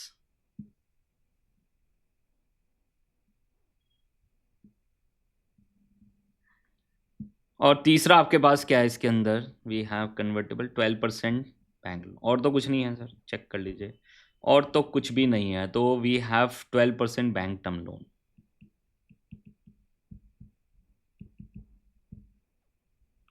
और वो तो एट पार है, कितना वैल्यू है इसकी, 25 lakhs। तो टोटल आपके पास कितना आ गया sir, 1100 lakhs plus 108 lakhs plus 25 lakhs, this is 1233 lakhs, 1233 lakhs weights निकाल देंगे, 1100 divided by 1233, and this is your 0.892, 108 divided by 1233, and this is your 0.088। और याद रखना, वो हमेशा बैलेंसिंग फिगर ही लेना है आपको, ठीक है, लास्ट वाला 0.892 plus 0.088 minus 1, and this is 0.02, ठीक है। तो ये आपके पास वेट्स आ गए हैं, कॉस्ट हम ऑलरेडी निकाल चुके हैं, cost of equity is 18%, this is 19.52%, and this is your 8.4%। तो फाइनली क्या कैलकुलेट कर देंगे, वैक, फाइनली क्या कैलकुलेट कर देंगे, वैक कैलकुलेट कर देंगे sir.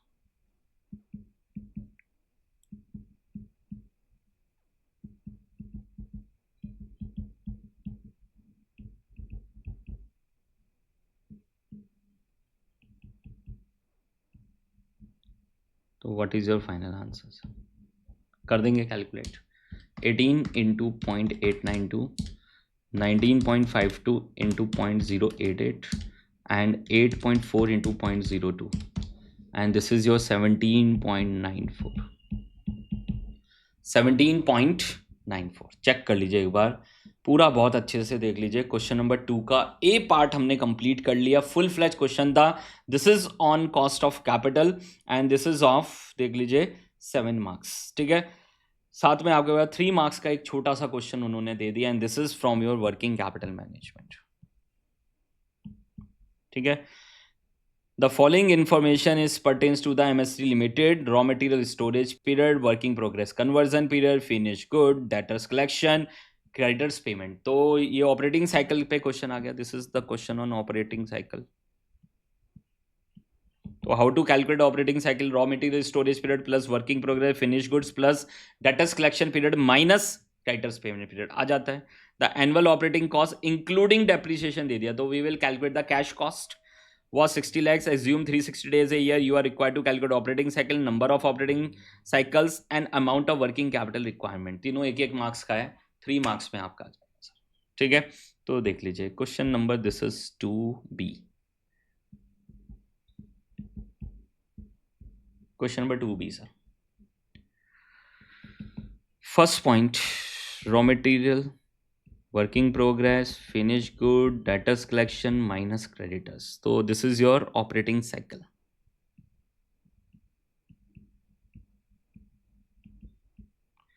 $61 plus 20, 30, 45 minus 60. This is 20 plus 30 plus 45 minus 60. How much?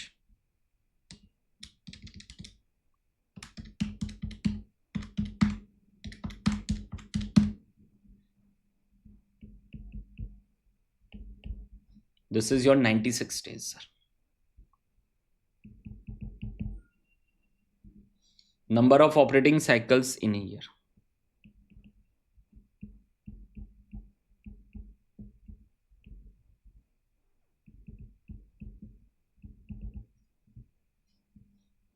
Number of operating cycles in a year. 360 divided by 96. कितने हो जाएंगे? 3.75. ठीक है, तो आपका जो ऑपरेटिंग साइकिल कितनी बार आ रहा है? 3.75 टाइम्स आ रहा है एक साल के अंदर. ठीक है, और थर्ड पॉइंट में वो आपसे क्या पूछा था? What is your working capital, amount of working capital requirement.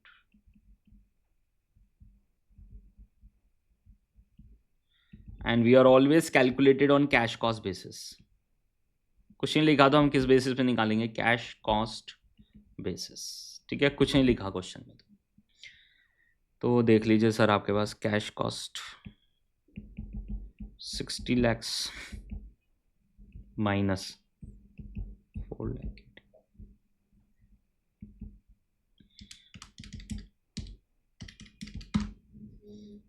55,20,000.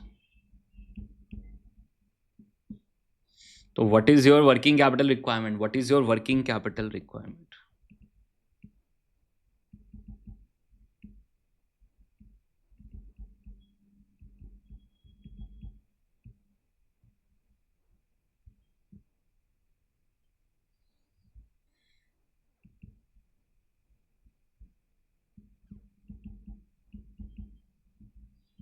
पर डे का देख लीजिए. तो this is your cash cost. Per day की कैश कॉस्ट कितनी है? Divide by 360. और मुझे कितने दिन का हमारा ऑपरेटिंग साइकिल है? 96 डेज. तो दिस इज द ब्लॉकेज, और ये मुझे वहां पर चाहिए सर. तो 55,20,000 divide by 360 into 96, and this is your 14,72,000. This is your 3 marks आपके बन गए सर. 3 मार्क्स आपके बन गए सर. चेक कर लीजिए सर, बहुत अच्छे से आप ये पॉइंट चेक कर लीजिए सर, कोई भी अगर आपके डाउट्स हैं सर. ठीक है, चलें सर आगे.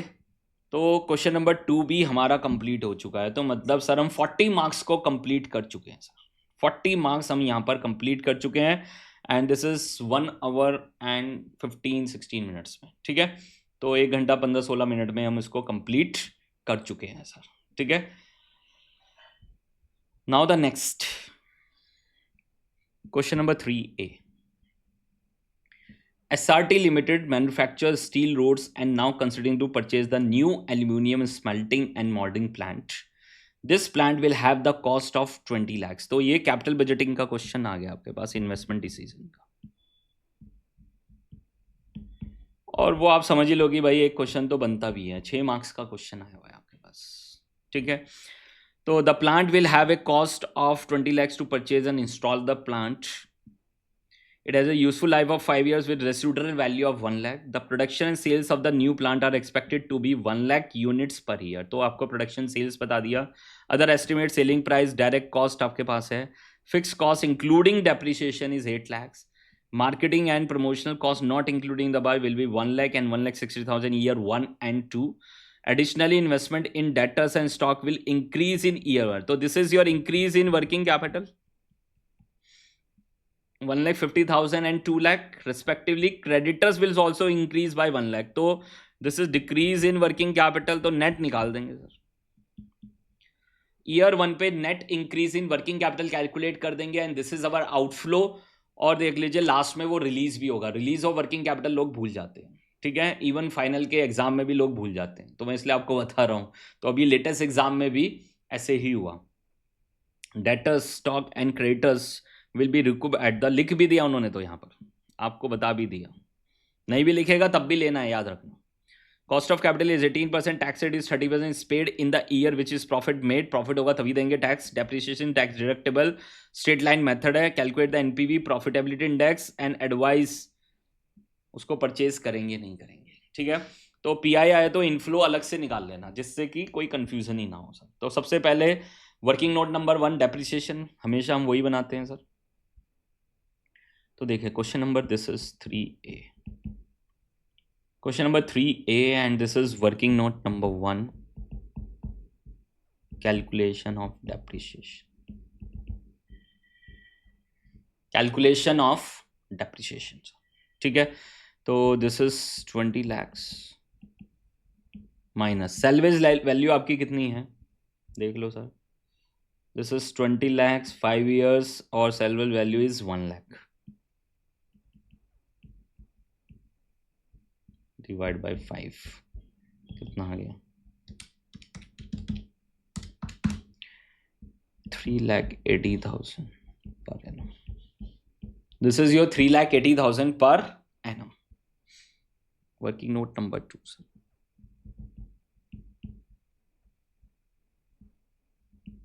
Calculation of present value of outflow.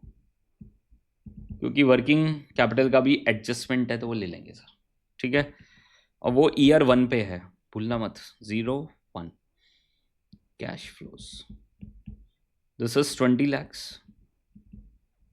अब देखो यहां पर आपके पास जो एडजस्टमेंट थी 1,50,000 एंड 2 lakh. 3,50,000 माइनस 1 lakh तो कितना हो गया? 2,50,000. और देख लीजिए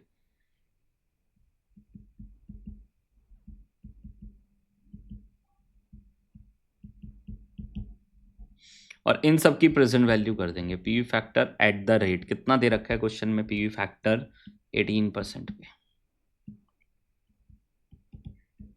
इसका तो 1 होगा एंड दिस इज 0.847. निकाल देंगे प्रेजेंट वैल्यू.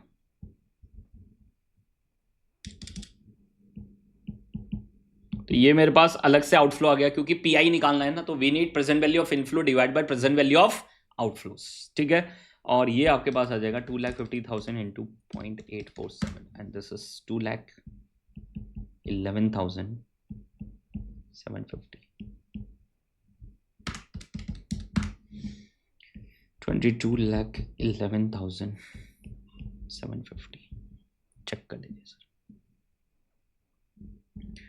अब अगला पूरा एक वर्किंग नोट बनाना पड़ेगा and this is your calculation of present value of cash inflows. Working note number 2 या 3, calculation of present value of cash inflows. तो वी हैव 5 years, तो ध्यान से बनाना सर. 1 2 3 4 5, ठीक है. particulars, we have particulars. year 1, year 2. तो वो आपके वर्किंग नोट्स बहुत नीट एंड क्लीन होने चाहिए, तभी आपको स्टेप वाइज पूरे सारे मार्क्स मिलेंगे आपको सर. तो बहुत नीट एंड क्लीन तरीके से हमें क्वेश्चंस को एग्जीक्यूट करना है सर, ठीक है. क्वेश्चन में यूनिट्स आपको दे रखी है ऑलरेडी 1 lakhs.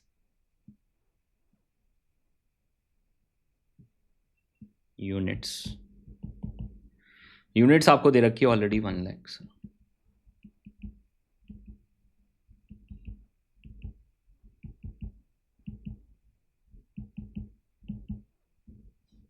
1 लाख, ठीक है।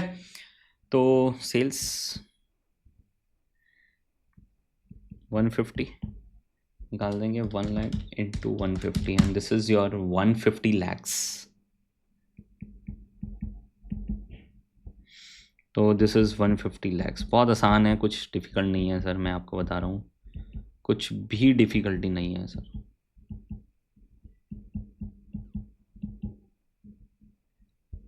Minus cost at the rate of 100 lakhs. 100 lakhs सिर्फ लिखने में ही टाइम लगने वाला है सर, और कुछ नहीं है सर। एडजस्टमेंट कोई भी डिफ़िकल्ट नहीं है आपके पास, एडजस्टमेंट कोई भी डिफ़िकल्ट नहीं है।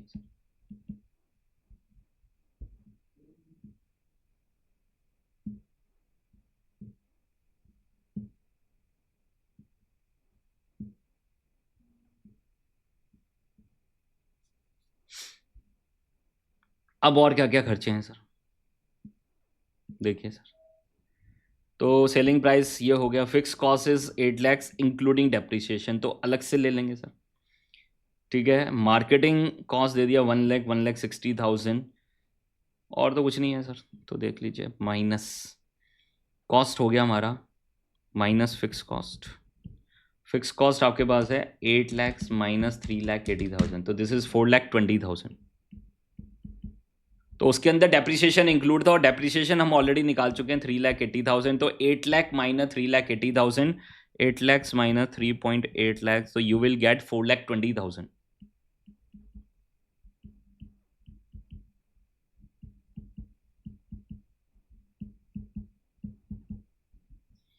Minus marketing cost.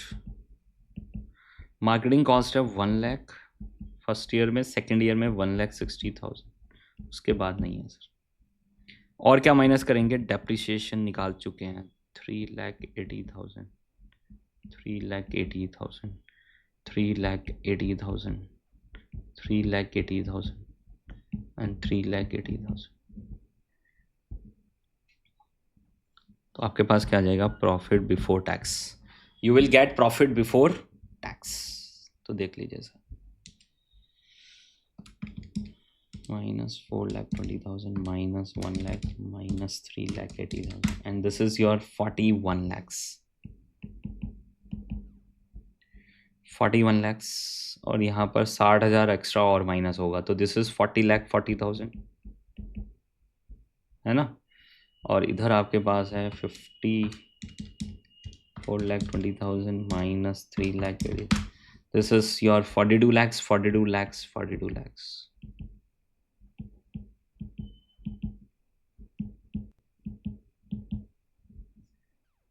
कर देंगे sir.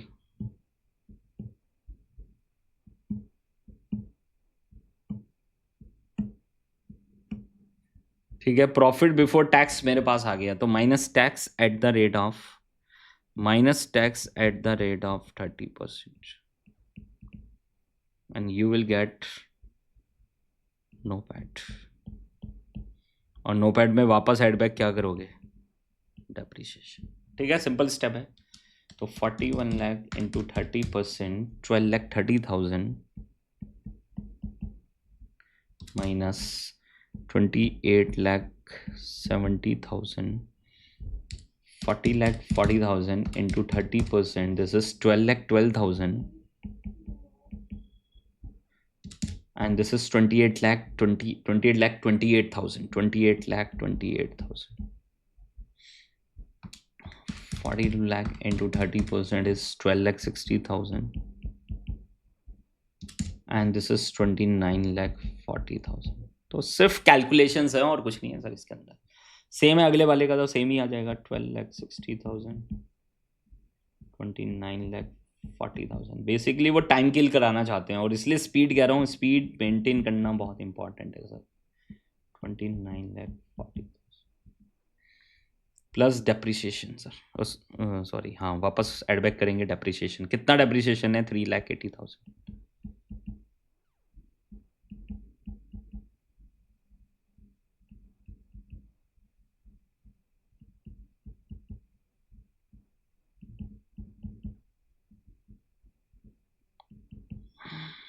Plus release of working capital कितनी आएगी, जितनी गई थी उतनी वापस आएगी, 2,50,000। साथ में आपके पास सैलवेज वैल्यू कितनी आएगी लास्ट में, 1,00,000। चेक कर लो sir, 1,00,000।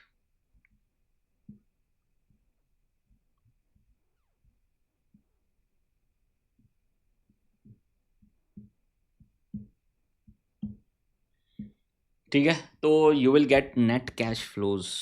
Now you will have net cash flows. ठीक है, कर देंगे सर नेट कैश फ्लोज आपके पास।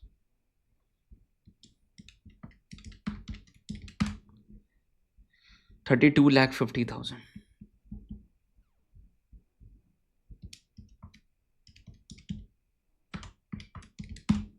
$32,08,000।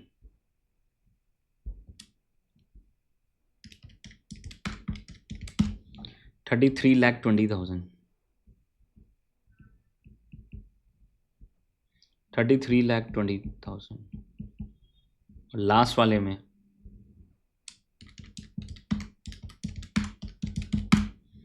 $36,70,000। PV factor at the rate of 8%, 18%, and you will get present value sir। ठीक है, आ जाएगा हमारे पास प्रेजेंट वैल्यू ऑफ इनफ्लोस 0.847,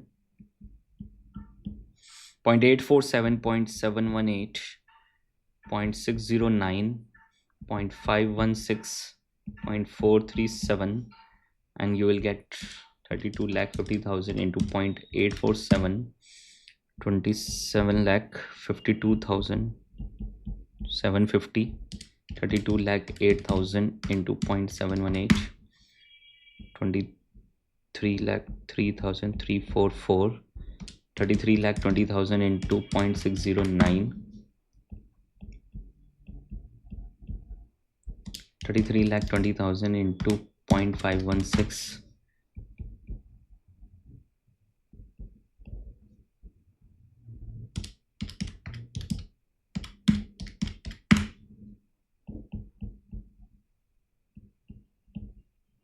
ठीक है। ये मेरे पास प्रेजेंट वैल्यू सबकी आ गई है सर, चेक कर लीजिए सर। तो सबसे पहले वो एनपीवी पूछ रहा है, एनपीवी निकाल देंगे, फिर पीआई पूछ रहा है, पीआई कैलकुलेट कर देंगे और एडवाइस कर देंगे, खत्म हो गया सर अब तो बस। तो what is your NPV, present value of cash inflows minus present value of cash outflows, इन सब का टोटल कर देंगे। 27,52,750 plus 23,03,344 plus 20,21,880 plus 17,13,120 plus 16,03,790। तो this is 1,03,94,884 minus outflow. Outflow आपके पास कितना है सर, ये sir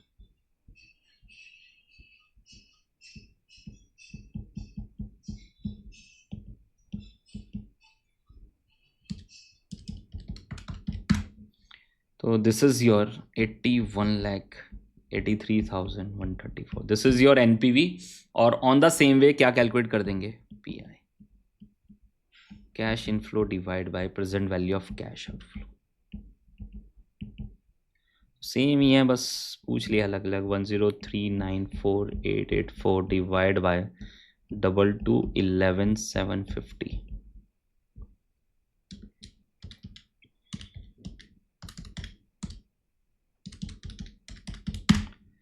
this is your 4.70, 4.70।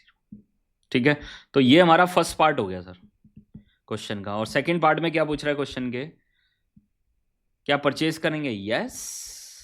Second point advice करना है, this is about advice,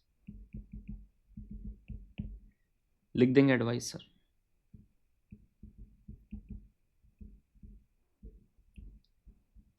Since the plant has a positive NPV and PI is greater than 1,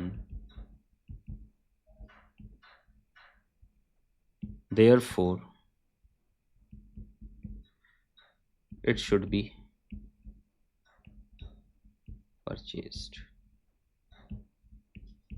it should be purchased. ठीक है, check कर लो सर एक बार पूरा, इट शुड बी परचेस्ड। ठीक है, तो ये पूरा full fledge question, this is on capital budgeting, 6 marks. 1 marks का देखो डिसीजन है सर, हमेशा ही होता है।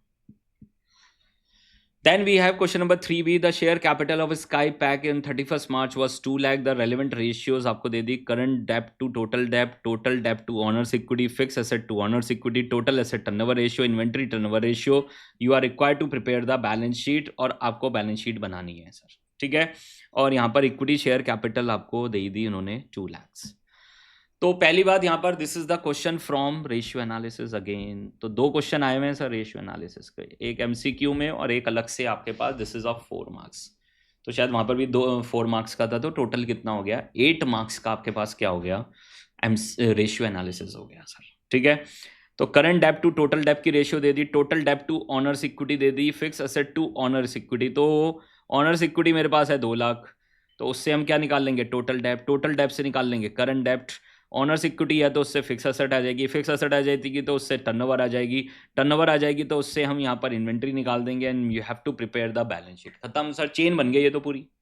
ठीक है, तो चेन, पूरा चेन एनालिसिस है, चेन को फॉलो करेंगे sir. Question number 3B sir, question number 3B, first total डेप्ट, वर्किंग नोट ही है सर, हमें तो मेन तो बैलेंस शीट ही बनानी है। टोटल डेप्ट टू ऑनर्स इक्विटी 0.65, तो टोटल डेप्ट कितना हो जाएगा, 2 लाख इंटू 0.65, 1,30,000। ठीक है, तो मेरे पास डेप्ट भी आ गया, टोटल डेप्ट, मेरे पास इक्विटी भी आ गई। तो what is total asset, total liability equal to total assets, वो भी हो जाएगा, equity share capital plus total डेप्ट equal to total liability, and this is equal to total assets.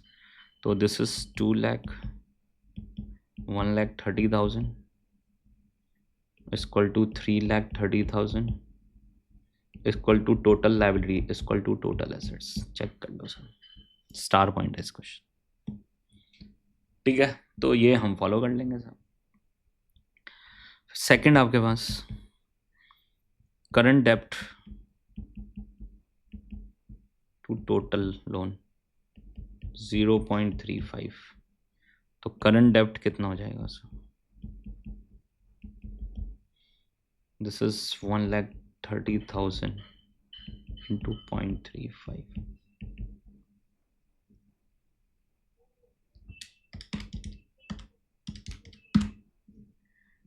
and this is 45,500। Third आपके पास fix asset to owners equity 0.55 दे दिया है, तो fix asset divide by owners equity, owners equity is 2 lakh, तो fix assets कितनी हो जाएंगी सर, आ जाएगा, सिंपल है।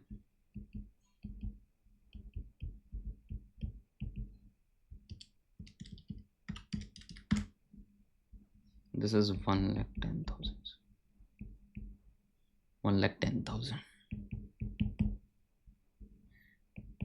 टोटल एसेट टर्नओवर रेशियो, यहाँ से टर्नओवर आ जाएगी sir 2.5,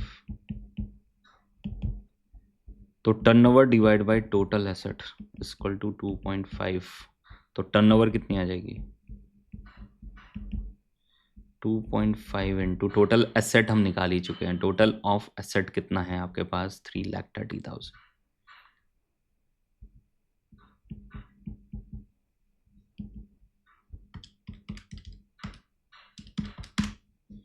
8,25,000, this is your turnover.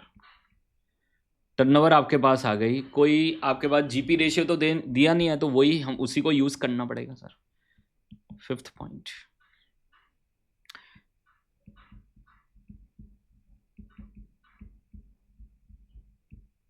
Inventory turnover ratio is 10 times, तो this is turnover divide by inventory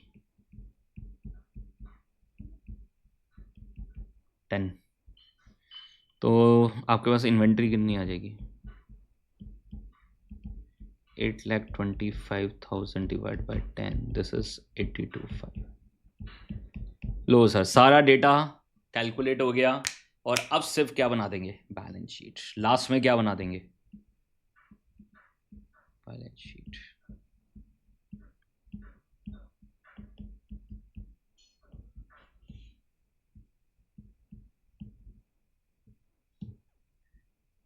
बना देंगे बैलेंस शीट सर।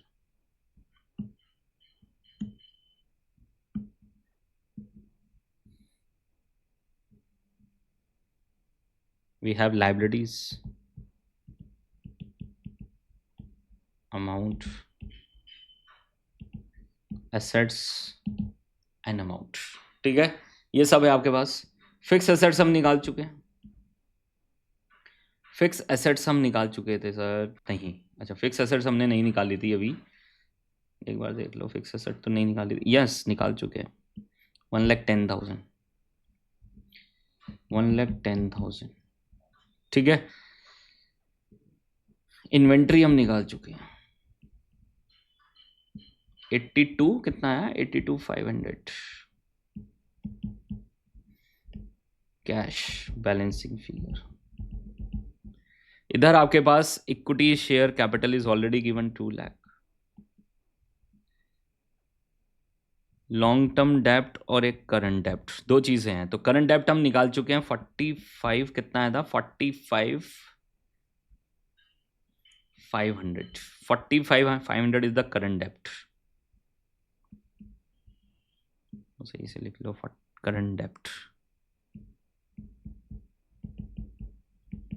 तो लॉन्ग टर्म डेप्ट क्या हो जाएगा आपके पास, टोटल आपका कितना था 1,30,000, तो लॉन्ग टर्म डेप्ट देख लीजिए 1,30,000 माइनस 45,500, ठीक है। तो लॉन्ग टर्म डेप्ट आपका हम पहले ही कैलकुलेट कर चुके थे, this is your long term dept, total डेप्ट मतलब, ठीक है 130। तो 130 में से क्या माइनस हो जाएगा 45,500, 1,30,000 माइनस 45,500, दिस इज 84,500। तो टोटल आपके पास ऑलरेडी हम पहले ही निकाल चुके थे 2 लाख प्लस 1,30,000, दिस इज 3,30,000। तो इसका टोटल भी कितना होगा 3,30,000, तो ये बैलेंसिंग फिगर आ जाएगी माइनस 82,500, 137,500, चेक कर लीजिए सर। तो ये आपके पास देख लीजिए सारे प्रैक्टिकल क्वेश्चंस हमने यहाँ पर सॉल्व कर लिए हैं, एक एक क्वेश्चन यहाँ पर सॉल्व कर लिया है, और लास्ट एक ऑप्शनल में जो क्वेश्चन आपके पास देख लीजिए बचता है, दिस इज योर थ्योरी, और उसमें वो ESG पूछ लिया उन्होंने, environmental social and governance link bond, objective and advantage of wealth maximisation, advantage of virtual banking, concept of exclusion of financing cost principle, ठीक है। तो ESG आपके पास वही, आपके पास ESG बॉन्ड इशू करते हैं वहाँ पर, this is about the environmental social and governance. तो अगर हम स्पेसिफिकली देख लीजिए उसी के लिए कर रहे हैं, तो this is your green bond, तो वहाँ पर हम देख लीजिए these are issued by a financial non financial public institution where the bond proceeds are used to finance the green projects, ठीक है। Social bond this is for social concerns, human rights उसके लिए है, और सस्टेनेबिलिटी लिंक बॉन्ड मतलब उसका कोई particular नहीं है। Combination of green bond and social proceeds are not meant for specific projects but for the general corporate purpose to achieve the key performance indicators, ठीक है। तो these are the 3 types of social, वहाँ पर environmental social and governance bonds, ठीक है, link bonds. फिर objective of wealth maximisation, this is highest market value of the share, advantages emphasis on long term gains, recognise the risk and और uncertainty, recognise the timing of return, consider the shareholders return. Advantage of virtual banking सबको ही पता है, low cost of handling, increase speed, low cost of operating the branch and the possibility of improve the range of services. The exclusion of financing cost, तो जब हम निकालते हैं ना सीफेट निकालते हैं, तो we are not considering the financing cost, क्यों नहीं करते, because we want to calculate the cash flows available for all without any distribution, ठीक है। तो this is the interest on long is ignored while computed the profits and taxes expected dividends they are irrelevant, उसको नहीं लेते हैं, देख लीजिए। तो दिस इज द, उसका मतलब यही है, ठीक है। तो ना किसी को डिस्ट्रीब्यूट नहीं करना, ना डिबेंचर को इंटरेस्ट, ना प्रेफरेंस शेयर को प्रेफरेंस डिविडेंड, ना इक्विटी को कोई dividend. This is the concept. जो हम कैश फ्लो निकाल रहे हैं this is available for all. तो हम वहां पर बिजनेस वैल्यूएशंस कर रहे हैं, तो that's why we are not considering the finance cost, dividend cost, preference dividend cost while calculating the free cash flow for the firm, ठीक है। तो ये सारा आपके पास देख लीजिए, थ्योरी प्लस प्रैक्टिकल। एक एक क्वेश्चन मैंने आपका बहुत अच्छे से सॉल्व कराया, पूरा विद वर्किंग नोट, एक एक पॉइंट लिख के सॉल्व कराया। उसका ऑब्जेक्टिव है आपको क्लैरिटी से समझ में आए। मैं कुछ हवाबाजी नहीं करना चाहता कि वहां पर मैं आपको सॉल्यूशन दिखा दिखा के टिक टिक दिखा के चलो भाई आपका हो गया, आपका कंप्लीट हो गया। पीवाईक्यू पास्ट ईयर क्वेश्चन आपके सारे कंप्लीट हो गए, मॉक टेस्ट पेपर कंप्लीट हो गए, आरटीपी कंप्लीट हो गए। तो अब देखिए सर, नेक्स्ट जो हम लेके आने वाले हैं पूरा मॉक टेस्ट पेपर आरटीपी आपके साथ सॉल्व करेंगे, लाइव सॉल्व करेंगे, देख लीजिए। तो ये आपके पास देख लीजिए, this is all about your past year question paper January 2025। Thank you very much, bye bye, take care. और आपके जो भी कमेंट्स हैं वो वहां पर मुझे जरूर दे दिए, जो आपकी कोई भी क्वेरीज हैं तो वो आप मुझे बताइए। साथ में हमारे चैनल को आप सब्सक्राइब करिए, अपने फ्रेंड्स के साथ शेयर करिए, और अपनी पूरी learning CA inter, CA final और उसके बाद आपके सीएफए, एनआईएसएम सर्टिफिकेशन, तो सब पूरी जितनी भी फाइनेंस की जर्नी है वो आप हमारे साथ वहां पर करिए। Thank you very much, wish you all the best, bye bye, take care, bye.